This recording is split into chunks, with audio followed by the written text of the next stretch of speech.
Donald Trump ने एक बार फिर यूक्रेन को बेवकूफ बनाकर छोड़ दिया। कैंप डेविड में कैबिनेट की बैठक के दौरान डोनाल्ड ट्रंप ने कहा कि यूक्रेन के लिए पैट्रियट इंटरसेप्टर मिसाइलों के उत्पादन के लिए कोई लाइसेंस समझौता मौजूद नहीं है। उन्होंने ये भी नहीं कहा कि वो इस संभावना पर विचार करेंगे। डोनाल्ड ट्रंप ने कहा, हमने इस पर कोई समझौता नहीं किया। यह बयान सीधे तौर पर उस बात का खंडन करता है जो उन्होंने 3 हफ्ते पहले कही थी, और उस तरह से भी जैसा व्लादिमीर ज़ेलेंस्की ने व्हाइट हाउस में उनकी मुलाकात का कुछ दिन पहले ही वर्णन किया था। और यह उल्लेखनीय है कि ट्रंप ने इस विचार को सख्ती से खारिज कर दिया जब रूस ने 26 जुलाई को कीव में एक अमेरिकी ड्रोन निर्माता पर सीधा हमला किया था। इस एपिसोड में आइए पूरी समय रेखा को समझते हैं, और यह भी कि ट्रंप का यह रुख बदलना जो यूक्रेनी रक्षा के सबसे संवेदनशील हिस्से पर चोट करता है, अभी क्यों हो रहा है। मेरा नाम अलेक्सेई पेची है। आइए इस विषय पर मिलकर चर्चा करें, लेकिन शुरू करने से पहले आपसे अनुरोध है कि इस चैनल को सब्सक्राइब करें, एपिसोड को लाइक करें और कोई भी अपनी टिप्पणी लिखना न भूलें। डोनाल्ड ट्रंप ने साफ कहा कि यूक्रेन को पेट्रियट मिसाइल उत्पादन की लाइसेंस नहीं मिलेगी, और कथित तौर पर उन्होंने ऐसा वादा कभी किया ही नहीं था। चलिए सब कुछ क्रम से समझते हैं। चले वहीं से शुरू करें जहां सब शुरू हुआ।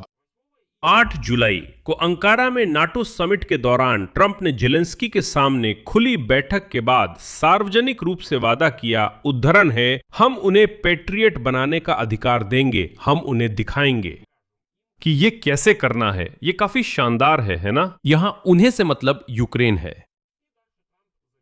ट्रंप ने कहा तो ज़ेलेंस्की शिकायत नहीं कर पाएगा कि हम उसे पर्याप्त नहीं दे रहे। इसके बाद उन्होंने सीधे कहा, इन्हें खुद ही बना लो।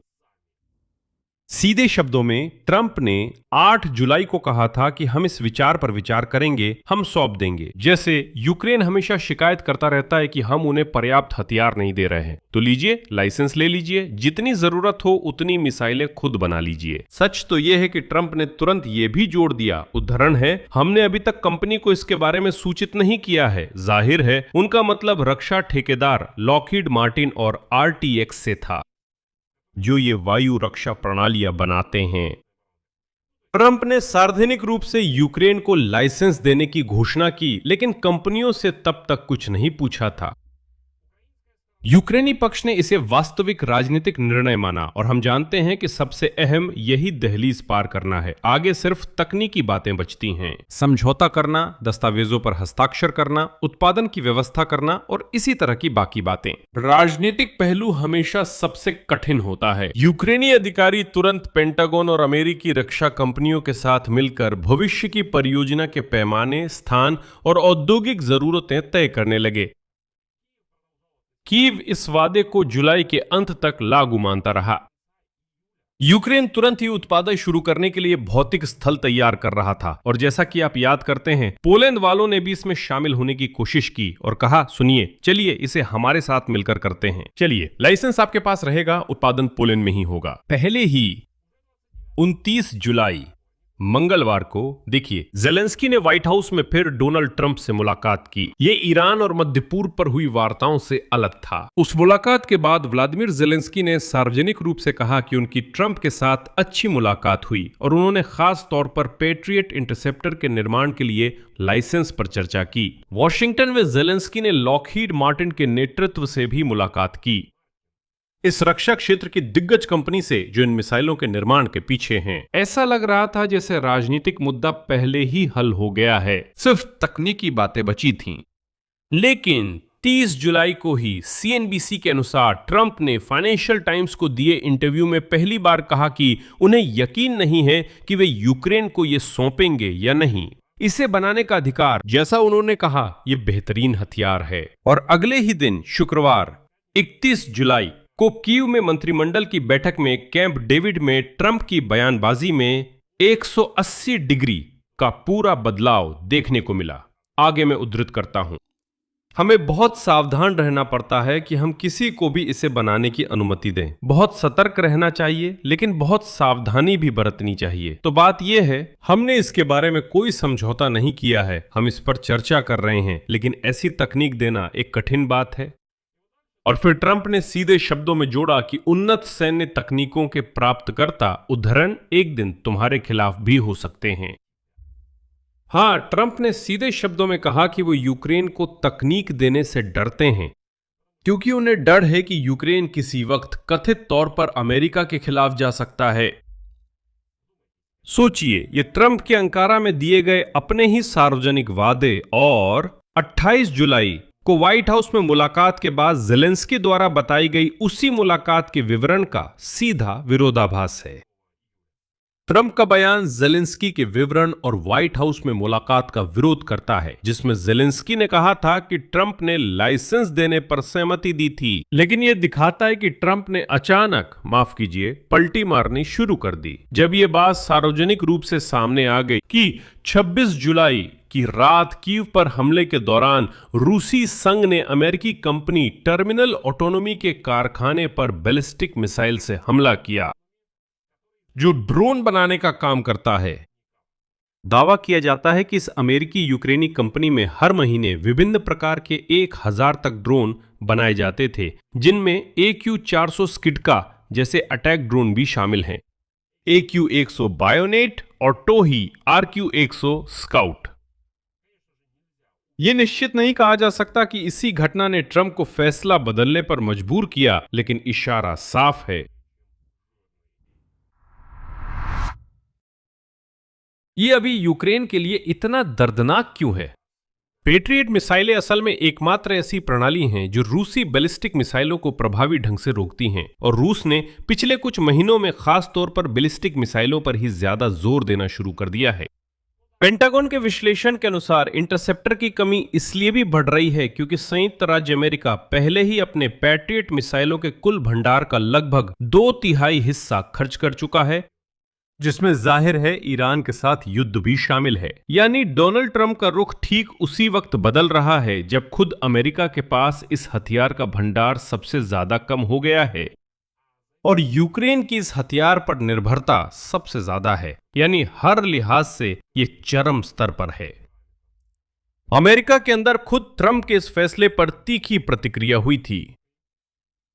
उदाहरण के लिए रिपब्लिकन कांग्रेसमैन डॉन बेकन ने डोनाल्ड ट्रंप की ही पार्टी के नेताओं में सबसे कड़ी टिप्पणियों में से एक की। आगे उनकी टिप्पणी है, हालांकि 70% अमेरिकी यूक्रेन का समर्थन करते हैं, व्हाइट हाउस की नीति ऐसा कर रही है कि वे ऐसे दिखते हैं जैसे वे सिर्फ 30% ही हैं। यूक्रेनियों को खुद पैट्रियट बनाने की अनुमति देना उस इंटरसेप्टर की कमी को दूर करने में मदद करता जिसका हम आज सामना कर रहे हैं। ज़ेलेंस्की ने संयमित प्रतिक्रिया दी, शायद हालात न बिगड़े इसलिए। उन्होंने कहा कि पेट्रियट इंटरसेप्टर उनकी प्राथमिकता है, खासकर रूसी हवाई हमलों के चलते, और उन्होंने आगे कहा, दोनों पक्षों ने टीमों के कार्य जारी रखने पर सहमति दी और व्हाइट हाउस बैठक को सकारात्मक बताया। ये किसके लिए लाभकारी और किसके लिए हानिकारक है? रूस के लिए तो खुद ये मोड़ ही एक सीधा संकेत है। यहां तक कि अगर यूक्रेन को सिद्धांत रूप में इंटरसेप्टर मिसाइलों के अपने उत्पादन का वादा भी मिला है, यह गारंटी शुदा नहीं है और यह किसी भी समय एक व्यक्ति के राजनीतिक फैसले से वापस लिया जा सकता है, यानी अमेरिकी राष्ट्रपति के द्वारा। इसलिए तो किस पर अधिकतम दबाव डालना चाहिए? सिर्फ एक ही व्यक्ति पर। यूक्रेन के लिए इसका मतलब है कि अस्थिर और सीमित बाहरी आपूर्ति पर निर्भरता जारी रहना, ठीक उसी समय जब रूसी बैलिस्टिक हमले बढ़ गए हैं। खुद डोनाल्ड ट्रंप के लिए यह सतर्क स्थिति, अगर वस्तुनिष्ठ रूप से कहें तो उनके अपने शब्दों में तकनीक के हस्तांतरण के जोखिम से जुड़ी है। यानी बात दशकों आगे के भू राजनीतिक गणना की है, न कि सिर्फ मौजूदा युद्ध की। यानी वो स्पष्ट रूप से उस मिसाल से डरते हैं जिसमें दी गई तकनीक भविष्य में कभी खुद संयुक्त राज्य अमेरिका के हितों के खिलाफ इस्तेमाल हो सकती है, चाहे आज के सहयोगी संबंध कुछ भी हों। अब क्या, चलिए एक परिदृश्य बनाकर देखते हैं। पहला परिदृश्य, बातचीत। बातचीत उसी फॉर्मेट में चलती है जैसा ट्रंप ने कहा, हम चर्चा कर रहे हैं। फैसला लिया जा सकता है या अनिश्चित काल के लिए टाला जा सकता है, जैसे ईरान पर मार्च अप्रैल में हुए बदलाव ट्रंप प्रशासन की संवेदनशील फैसले टालने की प्रवृत्ति दिखाते हैं। इसका क्या मतलब है? याद दिला दूं, मार्च अप्रैल में ईरान को लेकर ट्रंप ऊर्जा सेक्टर और पुलों पर हमले का आदेश दे चुके थे, लेकिन फिर उन्होंने अपना इरादा बदल लिया। फिर अल्टीमेटम दिया गया, फिर 10 दिन, फिर और 2 हफ्ते वगैरह, और आखिरकार हम उस बिंदु पर आ गए हैं जब अब अगस्त आ गया है, लेकिन ईरान के मामले में ट्रंप ने अब तक कोई फैसला नहीं लिया है। साथ ही याद करो टॉमहॉक मिसाइल की कहानी, जब ट्रंप ने पहले देने का कहा था, बाद में बोले हमने कुछ वादा नहीं किया। दूसरा परिदृश्य रिपब्लिकन नेताओं के दबाव में है, जैसे कि कांग्रेसमैन बेकन और रूसी मिसाइल हमलों से लगातार हो रही हताहतों के कारण ट्रंप अपनी स्थिति आंशिक रूप से बदल सकते हैं, जैसे कि सीमित उत्पादन के एक संस्करण पर सहमत होना। कड़ी अमेरिकी निगरानी में सीमित उत्पादन संस्करण यानी पूरी तरह से लाइसेंस नहीं, बल्कि मान लीजिए उस मिसाइल का छोटा या सरल संस्करण, अगर आप चाहे तो एक आसान रूप। कुछ निर्यात संस्करणों की कार्य क्षमता कम है, पर यह रूसी बैलिस्टिक मिसाइल गिराने में सक्षम है। तीसरा परिदृश्य यह है कि यूक्रेन वॉशिंगटन के वायु रक्षा पर फैसले का इंतजार किए बिना अपनी इंटरसेप्टर तकनीक सहित वायु रक्षा मजबूत करने के विकल्प खोजता रहेगा। मुझे लगता है सबसे यथार्थवादी परिदृश्य वही फ्रेया वायु रक्षा प्रणाली का विकास है।